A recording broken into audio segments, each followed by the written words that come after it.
पांडे जी, इतनी सारी सेना तो पहले से काम कर रही है, विश्व हिंदू परिषद पहले ही है, इसके अलावा धर्म सेना है, श्री राम सेना है, बजरंग दल भी है, फिर ये जगन्नाथ सेना की क्यों जरूरत आन पड़ी? इसके पीछे मकसद क्या है? मोहन जी, आपको, बड़े भाई अभय नारायण जी को, भगवानु नायक जी को संध्या जोहार। देखिए, धर्मो रक्षति रक्षिता, हमारे पुराणों में लिखा हुआ है कि अहिंसा परमो धर्म, धर्म अहिंसा तदेव च।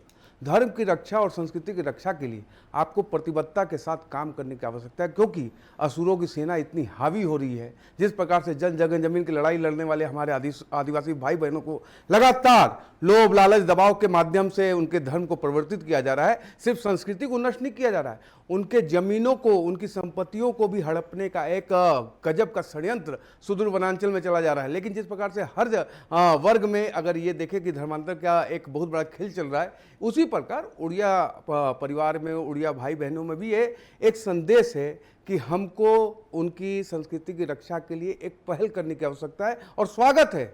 लेकिन पुनः स्पष्टता के साथ बात करता हूं, संविधान में प्रदत्त कर्तव्यों का निर्वहन करना है, अधिकारों का निर्वहन करना है, साथ ही साथ कानून को किसी को हाथ में लेने की ना आवश्यकता है। कहीं पर भी इस प्रकार की घटना हो रही है, तत्काल प्रशासन को सूचित किया जाए।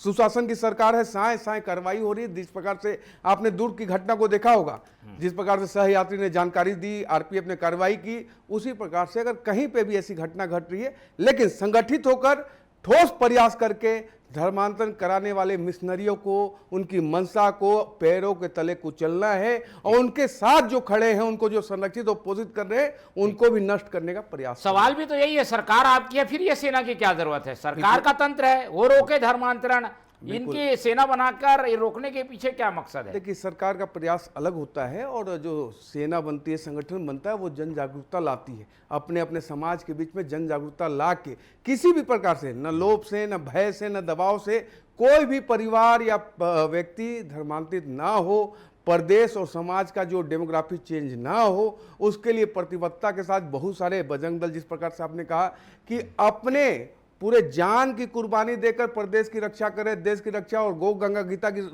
रक्षा के लिए लगातार प्रयास और संघर्ष करते हैं। उनको 4-4 महीने बेल नहीं मिला था, आपको याद होगा नारायणपुर की घटना में नन लोगों को 2 दिन में बेल मिल जा रहा है। ऐसे संगठित लोग सिंडिकेट बना के, जिनके पास वकील भी हैं, कंपनी भी है, कई पार्टियां उनके संरक्षण में खड़ी हैं, उनसे, उन असुरों से लड़ना है तो सेना की आवश्यकता पड़ी। ठीक है, सेना की आवश्यकता क्यों है ये बखूबी बता दिया पांडे जी।